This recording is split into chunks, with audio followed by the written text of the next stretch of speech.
성경 말씀 보겠습니다. 로마서 8장 28절부터 마지막 절 39절까지 다 같이 일어서셔서 교독하도록 하겠습니다. 우리가 알거니와 하나님을 사랑하는 자, 곧 그 뜻대로 부르심을 입은 자들에게는 모든 것이 합력하여 선을 이루느니라.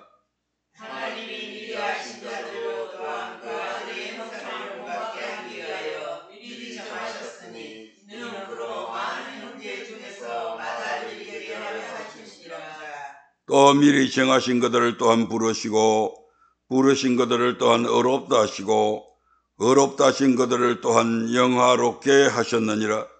그런즉 이에 대하여 우리가 무슨 말을 하리요? 만일 하나님의 우리를 대하시면 누가 우리를 대적하리요? 자기 아들을 아끼지 아니하시고 우리 모든 사람을 위하여 내어 주시니가 어찌 그 아들과 함께 모든 것을 우리에게 은사로 주지 아니하시겠느냐? 누가 능히 하나님의 택하신 자들을 송사하리요? 어려우리라 하시는 하나님이시니. 누가 정죄하리요? 죽으실 뿐 아니라 다시 살아나신 이는 그리스도 예수시니 그는 하나님 우편에 계신 자요 우리를 위하여 강구하시는 자시니라. 누가 우리를 그리스도의 사랑에서 끊으리요? 환난이나 공고나 핍박이나 기근이나 질신이나 위협이나 칼이라. 기록된 바 우리가 종일 주를 위하여 죽임을 당케 되며 도살할 양같이 여김을 받았나이다 함과 같으니라.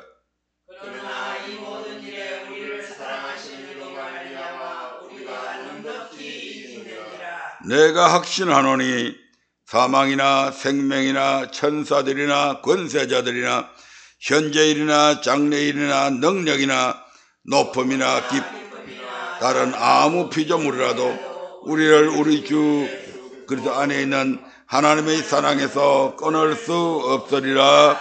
아멘.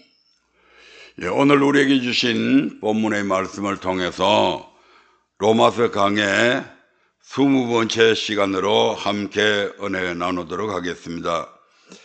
8장 28절에 보면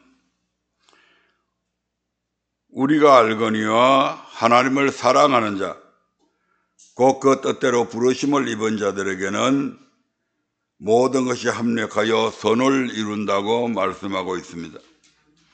여기서 하나님을 사랑하는 자, 곧 그 뜻대로 부르심을 입은 자들에게는 이 말씀이 있는데 이 말씀을 잘못 오해하면 성도가 하나님께 부르심을 입은 것이 하나님을 사랑한 것에 대한 보답으로 주어졌다고 하는 그런 인상이 여기에 나타나 있어요. 그런데 그런 게 아닙니다. 하나님께서 성도를 선택하시고 부르시는 것은 인간의 어떤 행위에 대한 보답으로 이루어진 것이 아니다 이 말입니다. 그 전적인 권한이 하나님께 있습니다.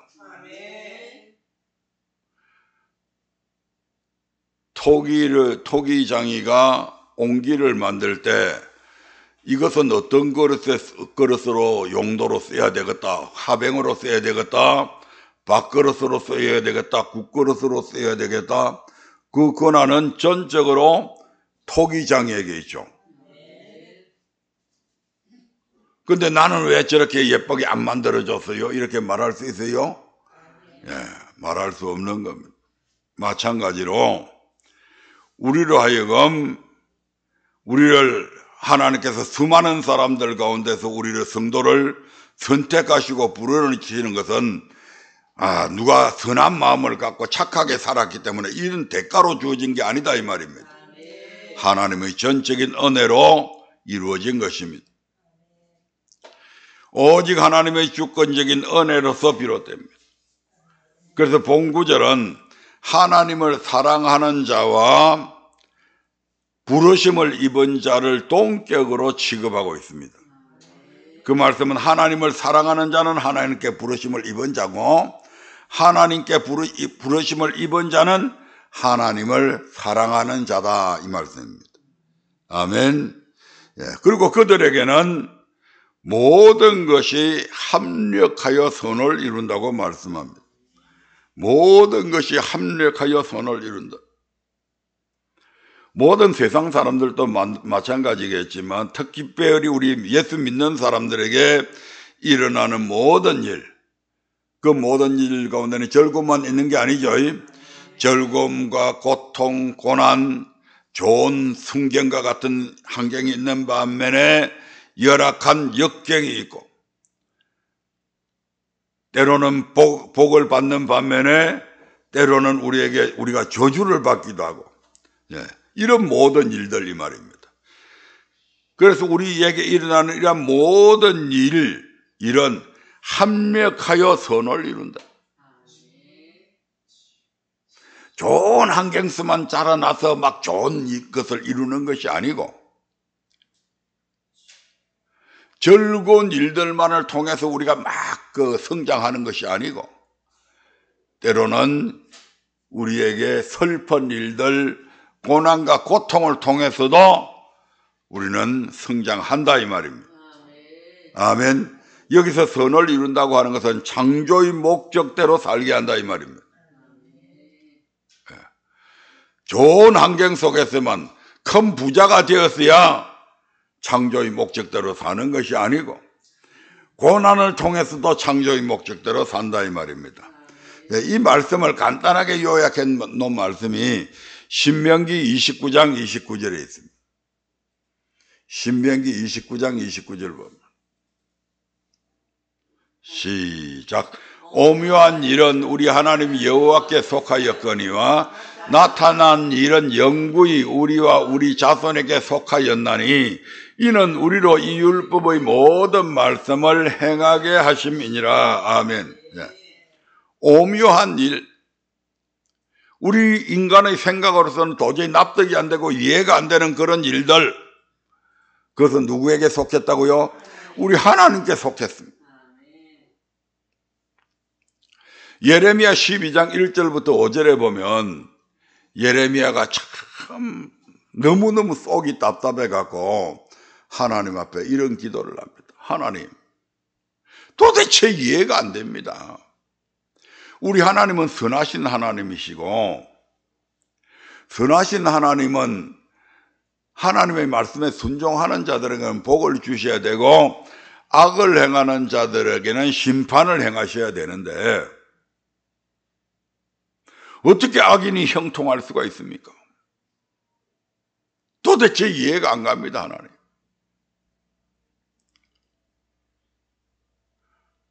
어떻게 못되고 악한 일을 행하는 저것들은 형통하고, 그래도 나름대로 그것들보다는 좀 선하게 살아가려고 하는 그런 사람들은 왜 저 사람들보다 더 고통받습니까? 우리 이스라엘이 물론 하나님을 배반하기는 했지만, 우리 하나님께 범죄한 우리들보다도 그럼 우리를 침략해 오는 저 바벨론 그 군대나 그 바벨론 나라는 우리보다 더 선한 일을 행한 자들입니까? 오히려 우리보다도 더 악한 자들인데 왜 저 악한 자들을 통해서 그들보다는 그래도 선한 우리를 왜 이런 고통을 주십니까? 이해할 수 없는 이러한 것들은 하나님께 속한 문제다 이 말입니다. 그런데 하나님께서는 그 문제에 대해서 답을 하셨죠. 야, 네가 보행자와 함께 달렸어도 그렇게 힘들어하면 앞으로 말과 어떻게 경주하겠느냐? 앞으로 너희들한테 더 엄청난 고난과 고통이 닥쳐올 텐데 지금 이 정도의 것을 가지고 네가 원망하고 불평한다면 앞으로 더 큰 어려움이 닥칠 때는 어떻게 견뎌낼래? 창이나 물 속에서는 네가 어떻게 견뎌낼래? 그래서 그러한 것들에 대해서 훈련시키고 있는 하나님의 모습을 보여주셨습니다. 또 시편 73편에 보면 그 시편의 기자가 참 하나님 나는 거의 실족할 뻔했습니다. 어떻게 악인들은 저렇게 형통하고 그 자식들도 잘 되고 못된 짓은 다 하는데 내가 보니까 교회에서 장로로 가면서도 온갖 못된 짓은 다 하는데 어떻게 그 자식들은 잘 돼가지고 똑똑해가지고 서울대학교 무슨 의대를 들어가고요. 예? 집안에 아무 고통도 없고 희낙낙거리고 저 펜트하우스에 살고 있고. 근데 나는 저 사람보다 훨씬 더 주님의 말씀대로 잘 순종하다고 생각하는데 왜 내게는 오두막집 같은 이런 집에서 살게 만들고, 쟤들이 벤처 타고 다닐 때 왜 택고 같은 이런 차를 내가 끌고 다녀야 되고, 내가 저들보다 잘못한 게 뭐가 있습니까? 나는 거의 실족할 뻔했습니다. 그렇게 고백하면서 결국 뒤늦게야 하나님께서 그들을 흔적도 없이 마지막에 영원한 멸망시키는 장면들을 봄으로써 깨닫게 됩니다. 예, 이런 일들은 누구한테 속했다고요? 우리 하나님께 속했기 때문에 굳이 그걸 알려고 하고 또 그것 때문에 불평하려고 하지 마라 이 말입니다. 분명히 나타난 일은 영구히 우리와 우리 자손에게 속했다. 나타난 일이 뭡니까? 레위기 26장, 신명기 28장, 요집 29장인데 한 장 앞에 보면 28장에 보면 하나님의 말씀에 순종하면 하나님께서 복을 주시죠. 하나님 말씀에 순종 안 하니까 신명기 28장 14절부터 68절까지 하나님께서 어마어마한 저주를 내리시죠. 네. 이건 영원히 우리와 우리 자손에게 나타난다. 뭐하면 순종하면 복받고 불순종하면 저주받고, 순종하면 천국 가고 불순종하면 지옥 간다. 이건 영원히 우리와 우리 자손에게 속해 있다. 아멘. 왜 하나님께서 이런 걸 하시느냐? 왜 복을 받을 때가 있는가 하면 잘못하면 이런 저주를 주시느냐?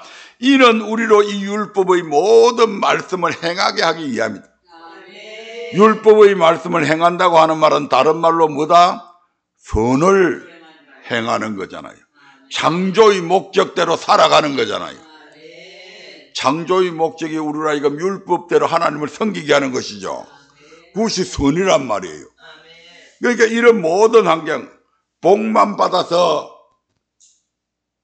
창조의 목적대로 사는 것이 아니고, 때로는 저주를 받아서 하나님께서 아이고 내가 잘못하고 있구나 해서 돌이키게 함을 통해서 창조의 목적대로 살아가게 만든다. 아멘. 그것을 로마서에서는 모든 것이 합력하여 선을 이룬다, 지금 이렇게 표현하고 있는 것이고, 신명기 29장 29절에서는 이는 우리로 이 율법의 모든 말씀을 행하게 하심이라고 표현하고 있는 것이다 이 말입니다. 아멘. 이해가 되시죠? 네. 그래서 욥이라고 하는 의인이 있었죠.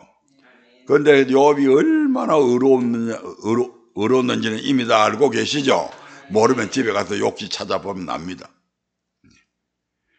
그런 욥이 엄청난 재산을 갖고 있었고 11명의 아들, 딸이 있었는데 그 엄청난 재산들이 하루아침에 전부 다 강도질 당하고 살인당하고 해서 그 11명의 자식들이 엄청난 고통을 당해서 큰 바람이 불어갖고 집 기둥을 침을 통해서 집이 무너져 내려 앉아가지고 그 집에서 잔치하고 있던 11 아들, 딸들이 다 죽고요.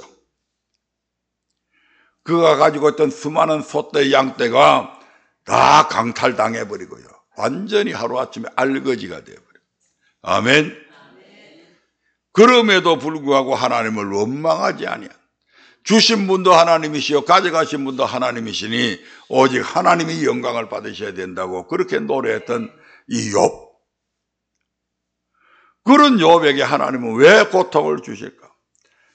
거기다가 더해가지고 이제는 욥 자신에게 질병을 줘가지고 얼마나 몸뚱이가 가려웠던지 기아장을 가지고 자기의 몸을 뻑뻑 긁고 앉아있다. 그 모습을 바라보면서 자기의 아내는 하나님 저주하고 차라리 죽어버리라, 그러면서 뭐 온다 간다 말도 없이 이 욥을 버리고 가버리잖아요. 어떻게 이렇게 하나님을 지극정성으로 섬기는 이 욥에게 왜 이런 고난이 닥쳤냐?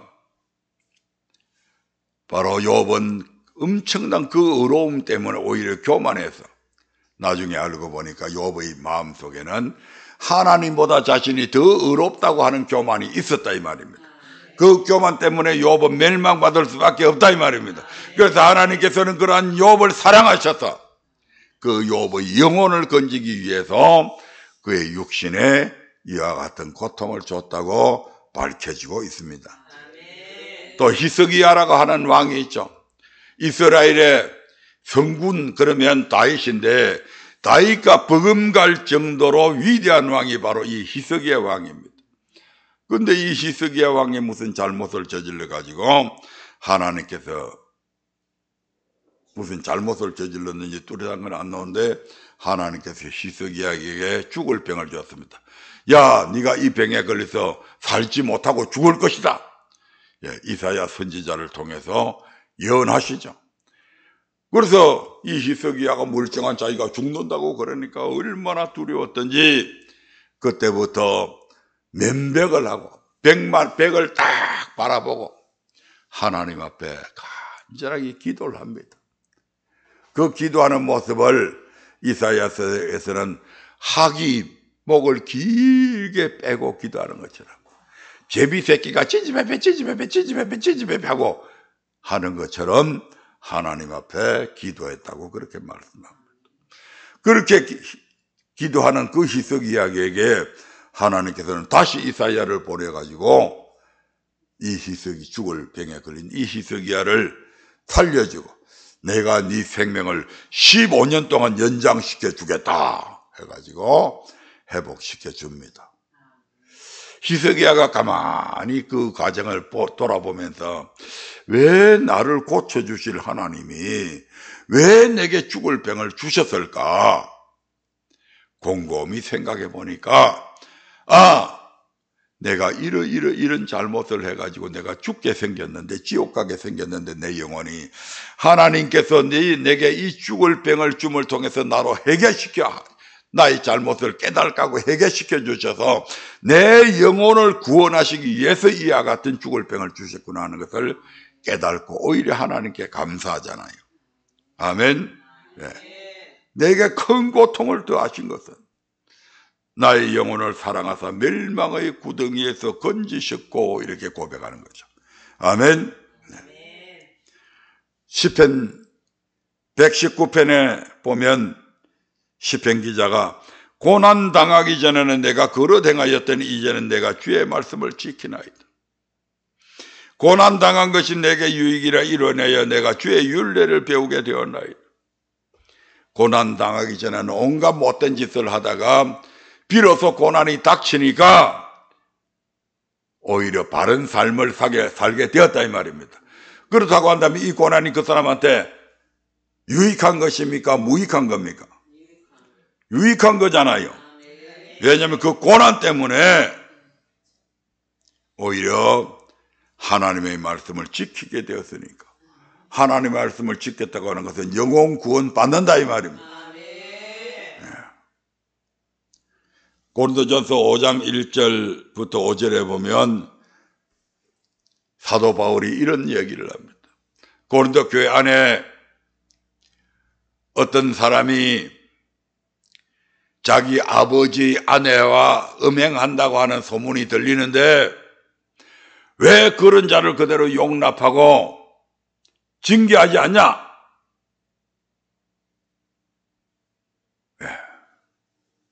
그렇게 꾸짖으면서 하나님께서 이런 자를 사단에게 내어주었다고 말씀합니다. 사단에게 내어주었다. 사단에게 내어주면 사단이 이 사람을 잘되게 할까요? 못되게 할까요? 사단에게 이 사람을 내어주면 사단이 잘되게 할까요? 못되게 할까요? 못되게 하죠.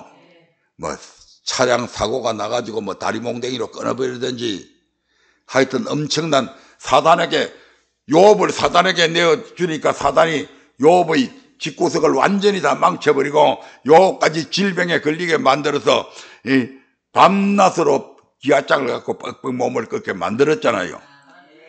그러니까 이런 자를 하나님께서 누구한테 사단에게 내어줬다고 하는 것은 사단을 통해서 엄청난 고통, 고난을 받게 했다 이 말입니다.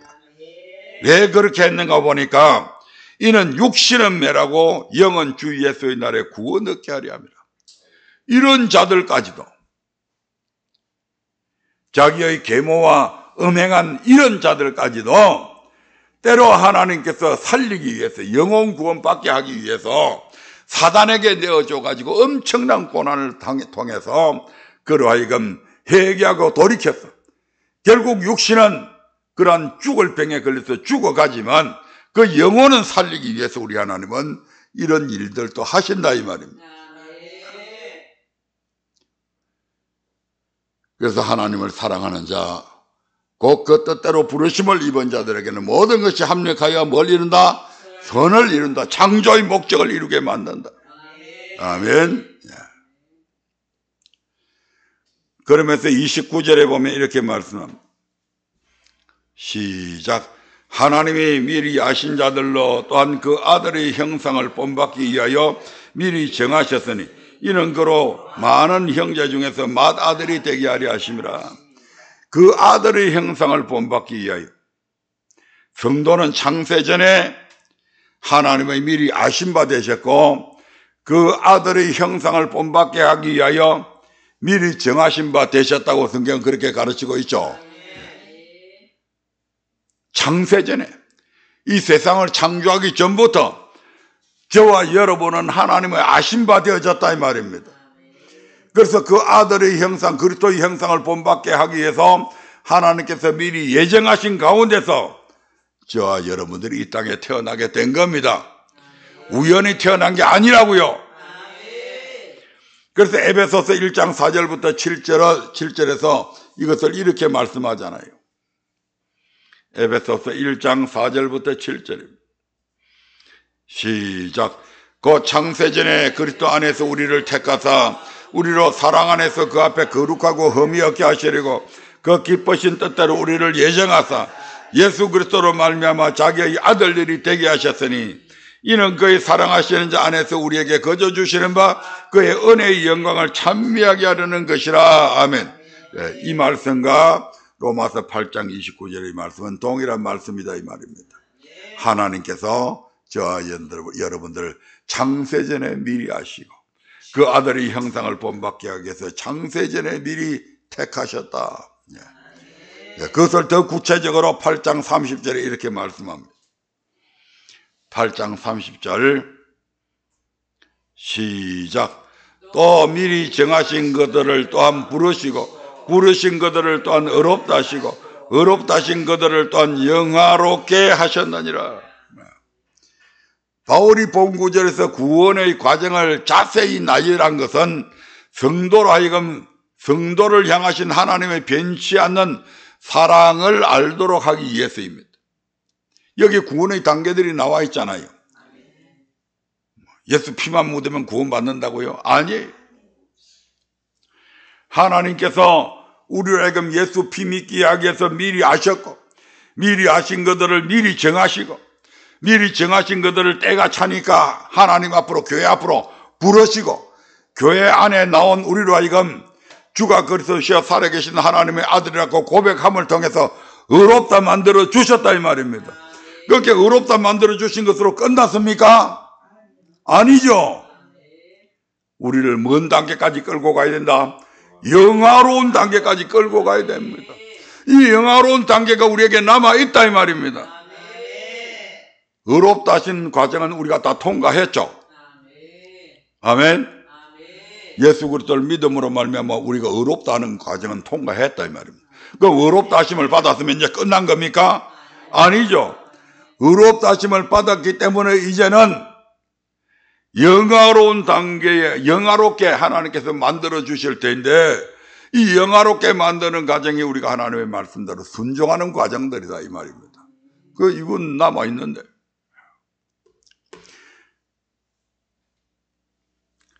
바울이 나열한 이런 단어 하나에는 철저히 하나님의 은혜가 암시되어 있습니다.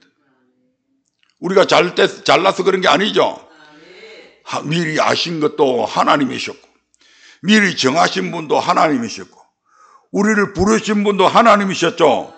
우리를 의롭다 하신 분도 하나님의 은혜잖아요. 저와 여러분들이 뭐 노력했습니까? 네? 돈 갖다 바치고 이런 자격 얻었습니까?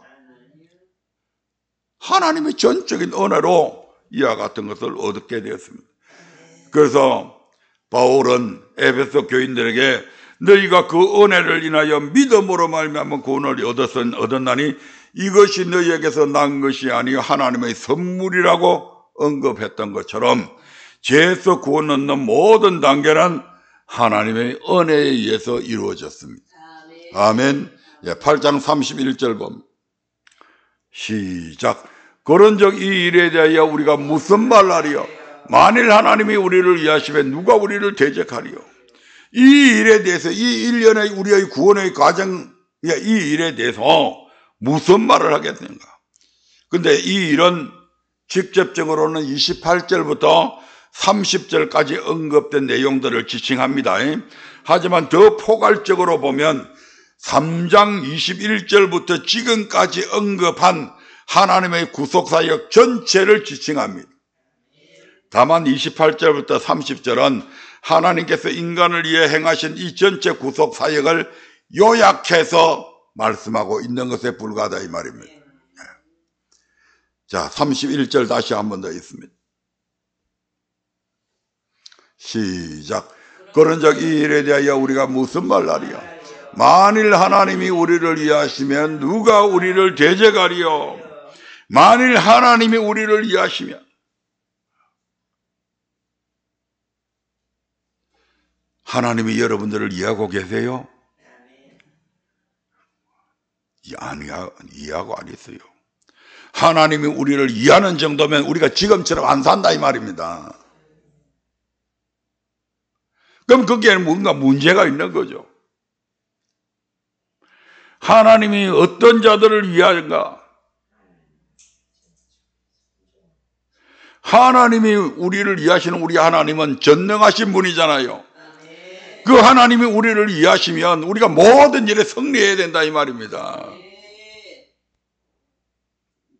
누가 우리를 대적하리요?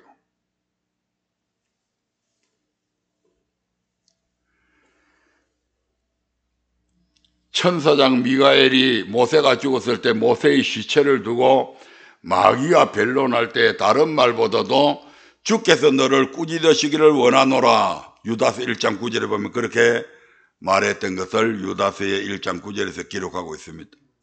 다시 말씀드리면 선악간의 모든 일을 심판하시는 분은 하나님 뿐이십니다. 그렇기 때문에 재판가신 하나님께서 우리 성도를 위하면 그 무엇도 우리 성도들을 대적할 수 없다 이 말입니다. 하나님이 우리를 위하시면요, 우리에게 불가능한 것이 없습니다. 사도 바울이 뭐라고 이야기합니까? 내게 능력 주시는 자 안에서 내가 모든 것을 할 수 있다고 그렇게 고백하잖아요. 하나님이 우리를 위하시면요, 우리는 모든 일에 성공할 수 있습니다. 그 하나님이 우리를 이해하실 수 있도록 우리가 해야 된다 이 말입니다. 우리 하나님이 우리를 위해서 열심히 일하실 수 있도록 우리가 해야 된다 이 말입니다.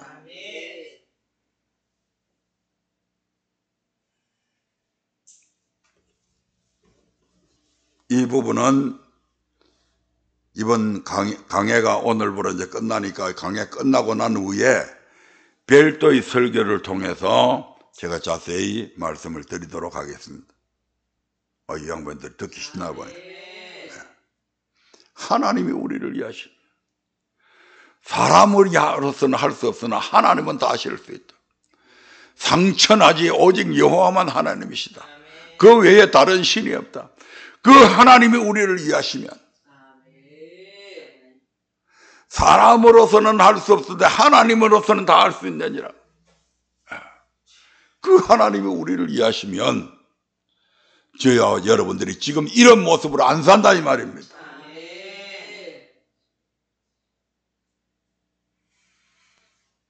철저하게 하나님께서 우리를 이해하시는 그런 복된 삶을 저와 여러분들이 살 수 있기를 주의 이름으로 축원합니다. 그래서 별도로 제가 설교할 겁니다.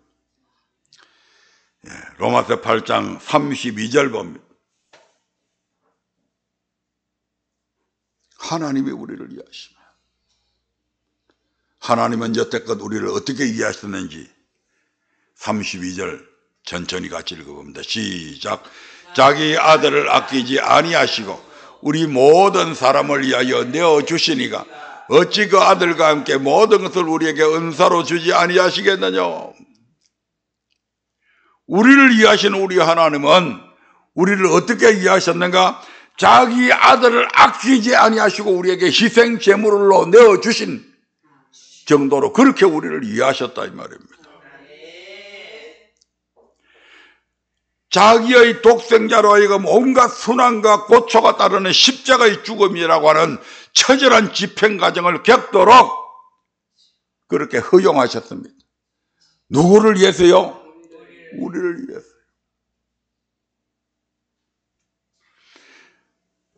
예수님은 아버지와 아들이라는 관계 이상의 지극한 관계임에도 불구하고 하나님은 죄인들을 구원하시기 위해 독생자를 대속의 제물이 되게 하신 것입니다.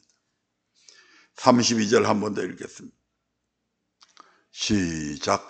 자기 아들을 아끼지 아니하시고 우리 모든 사람을 위하여 내어주시니가 어찌 그 아들과 함께 모든 것을 우리에게 은사로 주지 아니하시겠느냐.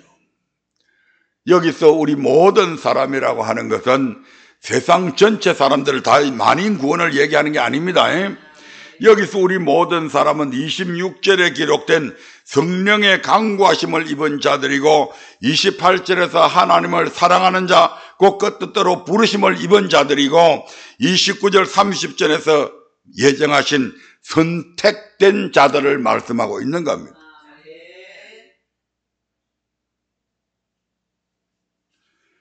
가인의 후예까지 포함하고 있지는 않다 이 말입니다. 아멘. 우리 모든 사람을 위하여 내어주시니가 어찌 그 아들과 함께 모든 것을 우리에게 은사로 주지 아니하시겠느냐.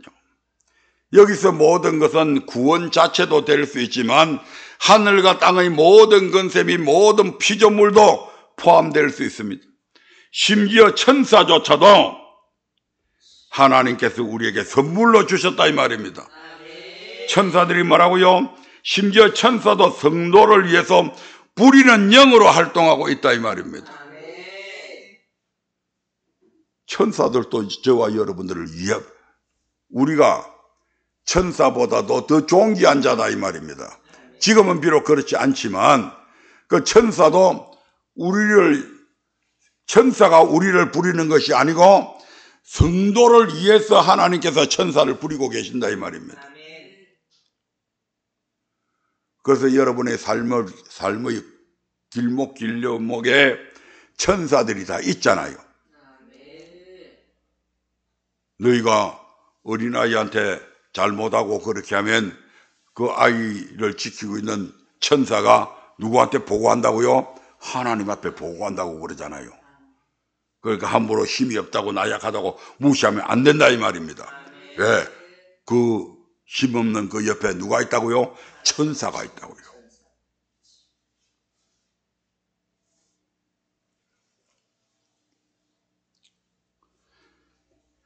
어찌 그 아들과 함께 모든 것을 우리에게 은사로 주지 아니하시겠느냐. 가장 좋은 것을 자기 아들까지도 아끼지 아니하고 주시는 분이 그 아들보다 훨씬 못한 것들을 우리에게 선물 안 주겠냐 이 말이거든요. 지금 사랑하는 딸이 있습니다. 정말 그 딸을 행복해 줄 수 있는 사이감 놈을 한 놈 딱 발견을 했습니다. 그 딸을 그 사이에게 시집 보내면서 딸만 덜렁 보냅니까? 아니죠. 저놈이 우리 딸을 정말 내보다도 더 사랑해 줄 거야 해갖고 또 보낸 그 딸을 준 그 아버지가 장인 영감이 그 딸보다도 훨씬 못한 거 딸 시집갈 때 안 딸리 보내겠냐 그 말하고 똑같은 말입니다. 이 말이죠. 못된 사위도 아니고 엄청 장인감이 홀딱 반할 정도로 그런 훌륭한 남편감을 지금 딸이 지금 만나갖고 결혼을 하는데, 딸을 준 그 장인 영감이 딸보다 훨씬 못한 폐물 뭐 이런 거 안 주겠어요? 준다 이 말입니다. 독생자를 아끼지 않으신 하나님께서 성도를 위해서 다른 무엇을 아끼겠냐 이 말입니다. 그러므로 이것은 성도의 위치가 얼마나 존귀한가를 잘 보여주는 표현입니다. 아멘. 예, 이와 같은 말씀이 로마서 5장 8절부터 11절에 있는데 시간 관계상 생략하겠습니다. 집에 가서 한번 찾아보세요. 우리가 아직 죄인 되었을 때, 우리가 하나님과 원수 되었을 때에 하나님께서 독생자를 우리에게 주신 그 하나님이 우리에게 진노에서 우리를 구원해 주지 않겠냐. 진노에서 구원하는 것이 쉽겠습니까?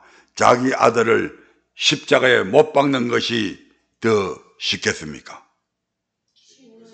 진노에서 구원해 주는 게 훨씬 쉽죠. 그게 자기 아들까지도 주신 하나님이 그 아들로 인해서 구원받은 너희를 어떻게 진노에서 구원해 주지 않겠냐. 너무나 당연한 얘기다 이 말입니다. 네, 로마서 8장 33절 보면 시작. 누가 능히 하나님의 택하신 자들을 송사하리요. 예. 누가 능히 하나님의 택하신 자들을 송사하리요 고소하리요. 예. 예, 이 말씀은 31절의 대적하리요와 송사하리요는 비슷한 의미를 지닙니다. 다만 송사하리요라고 하는 단어는 법적 용어로서 곧이어 언급되는 칭의와 직접적으로 연관지어집니다. 즉 하나님이 우리를 위하시면 누가 우리를 대적할 수 없죠? 네. 하나님이 우리를 택하신 자들은 마귀 새끼가 우리를 송사할 수 없다 이 말입니다. 고소 못한다 이 말입니다. 뿐만 아니고 더 나아가서 우리를 정죄 못한다 이 말이에요. 네. 8장 34절 봅니다.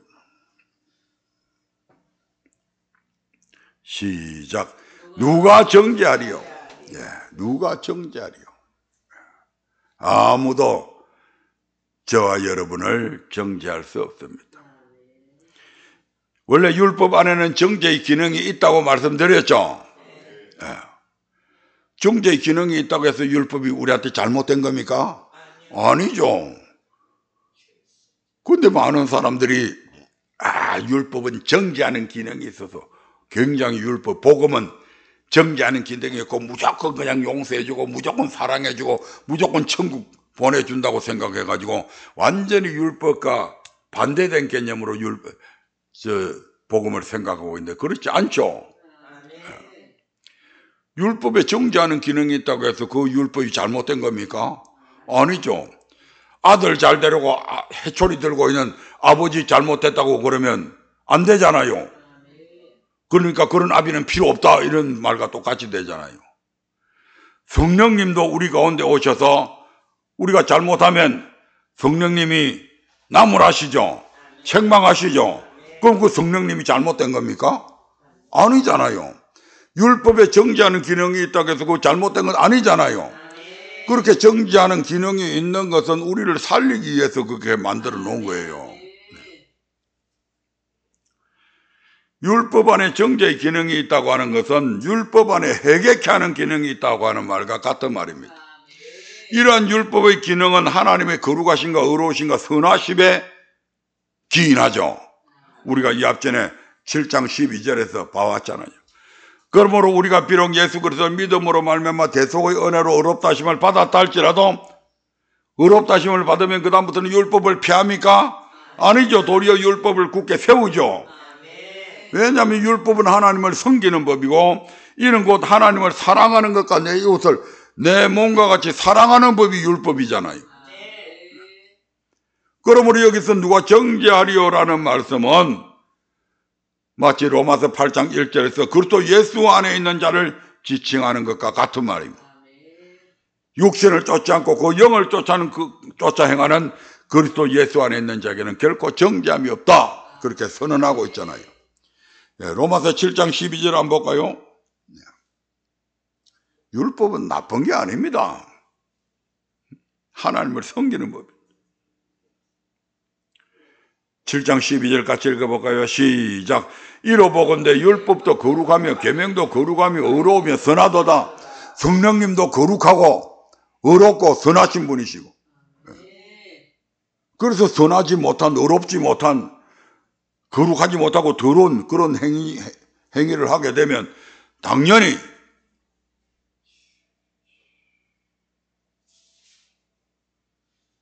자기 스스로 아이고 이거 내가 잘못했구나 하는 걸 깨닫게 되잖아요. 아멘. 그래서 우리가 의롭게 됐다고 해서 율법을 터무시하거나 피하지는 않는다 이 말입니다. 3장 28절 한번 볼까요? 시작. 그러므로 사람이 의롭다 하심을 얻는 것은 율법의 행위에 있지 않고 믿음으로 되는 줄 우리가 인정하노라. 아멘. 우리가 의롭다고 인정을 받는 것은 율법 잘 지켜서 되는 게 아닙니다. 의롭다고 인정을 받아서 예수 피만 믿으면 돼요. 이건 예수 피만 믿으면 하나님께서 우리의 죄를 사해 주시고, 그래서 우리를 의롭다고 해 주시잖아요. 30절 31절 봅니다. 시작. 할례자도 믿음으로 말미암아 또는 무할례자도 믿음으로 말미암아 의롭다 하실 하나님은 한 분뿐이시라. 그런즉 우리가 믿음으로 말미암아 율법을 피하느냐? 그럴 수 없느니라. 도리어 율법을 굳게 세우느니라. 우리가 하나님 앞에 믿음으로 말미암아 의롭다 하심을 입었어요. 하나님의 자녀가 딱 되고 나면 이제는 하나님의 자녀 되었으니까 율법 안 지켜도 된다 이게 아니고, 하나님의 자녀니까 이제는 너 율법대로 살아야 되겠다, 율법대로 하나님을 섬겨야 되겠다, 이렇게 되는 게 맞다 이 말입니다. 그것도 거꾸로 생각하고 있는 거예요 사람들. 자, 로마서 8장 34절 봅니다. 누가 정죄하리요? 계속해 이렇게 시작. 누가 정죄하리요? 죽으실 뿐 아니라 다시 살아나신 이는 그리스도 예수시니 그는 하나님 우편에 계신 자요 우리를 위하여 간구하시는 자시니라. 바울은 26절에서 성령께서 성도를 위해 간구하신다고 언급하고 있습니다. 성령은 성도의 연약한 삶을 위해 간구하시죠.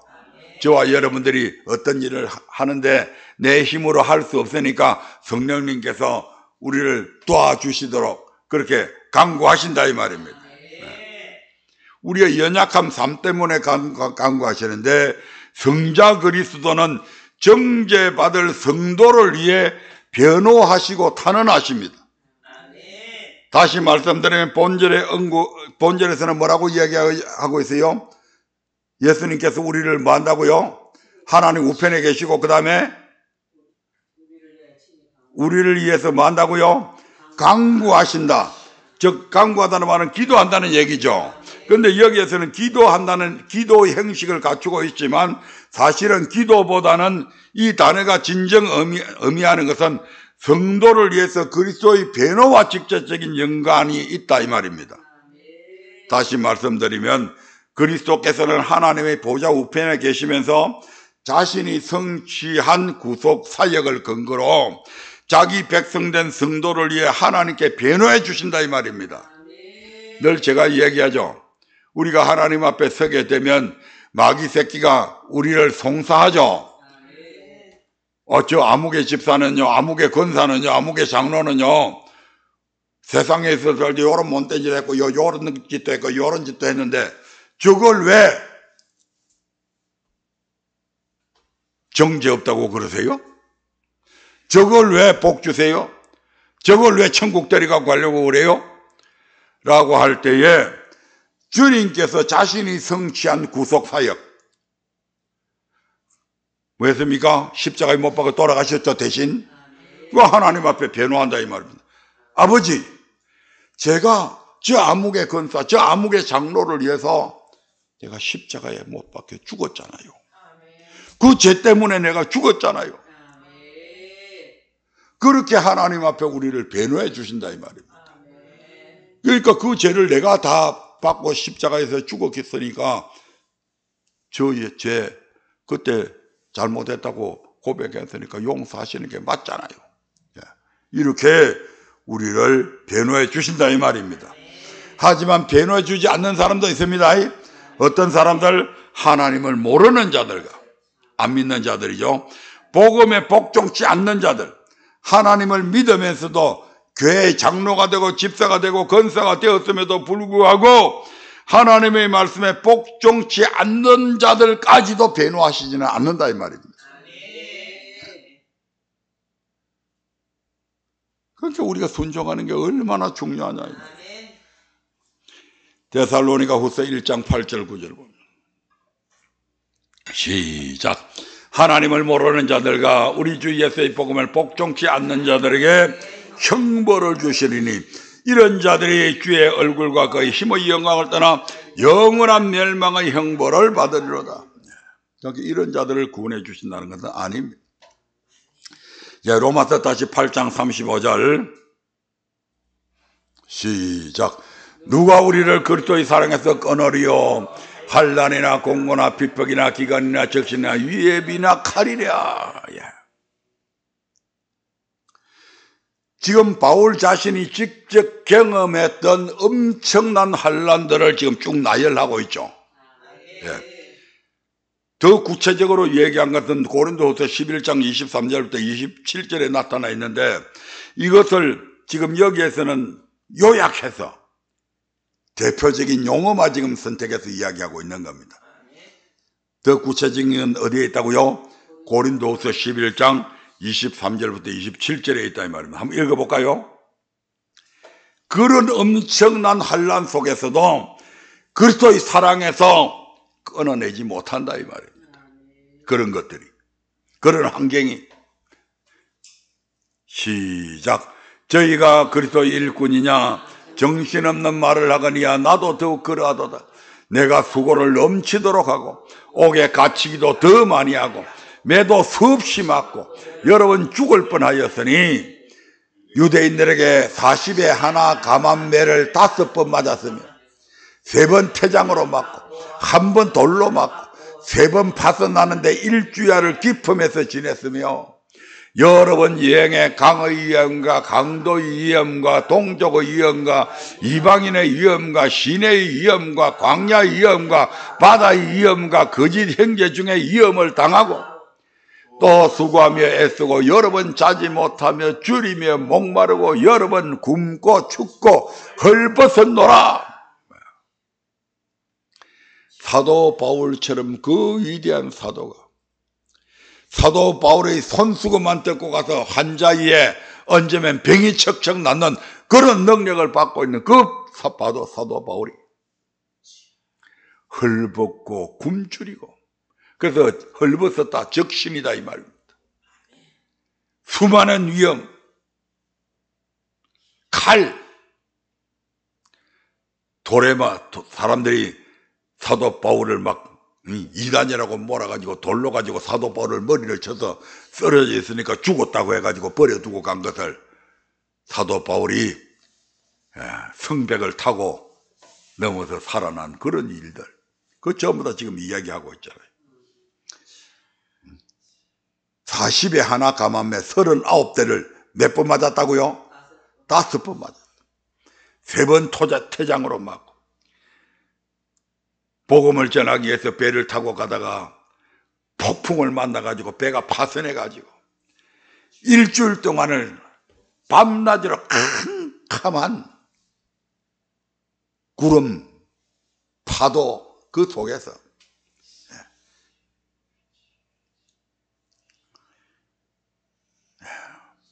그런 엄청난 고난도 바울을 못했다고요? 그리스도의 사랑에서 끊을 수 없었다 이 말입니다. 누가 우리를 그리스도의 사랑에서 끊으리요? 35절에 그렇게 말씀.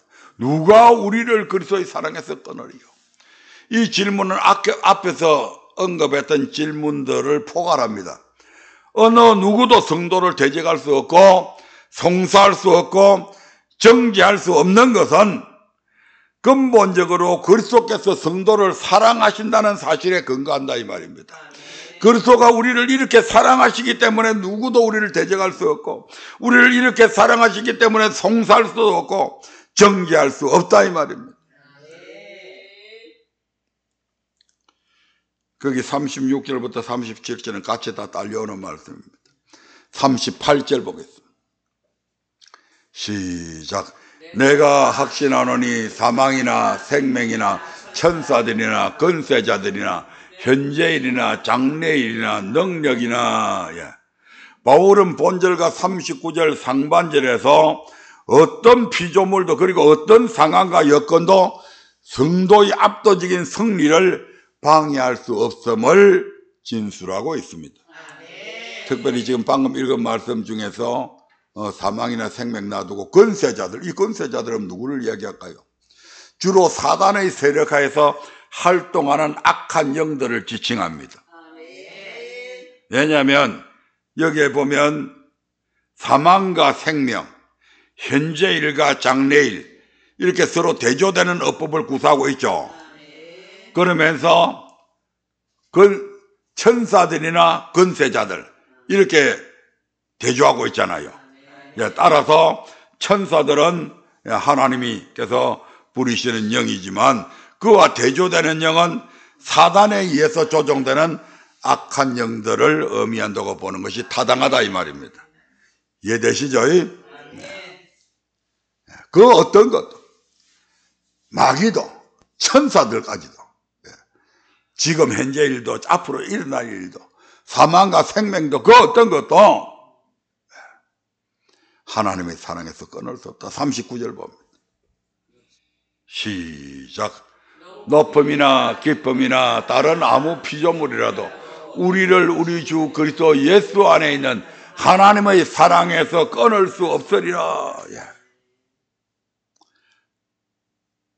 앞에 언급된 9가지 모두 피조물이라는 표현 속에 다 포함이 됩니다. 그 피조물들 중에는 하늘에 있는 것도 있고 땅에 있는 것도 있다 이 말입니다. 하여튼 하늘에 있는 것이든 땅에 있는 것이든 눈에 보이는 것이든 눈에 안 보이는 것이든 할 것 없이 하나님의 손으로 창조된 모든 피조물을 언급하기 위해서 바울은 이 9가지 단어를 나열했습니다. 그리고 우리를 이런 모든 것들도 우리를 우리 주 그리스도 예수 안에 있는 하나님의 사랑에서 끊을 수 없으리라.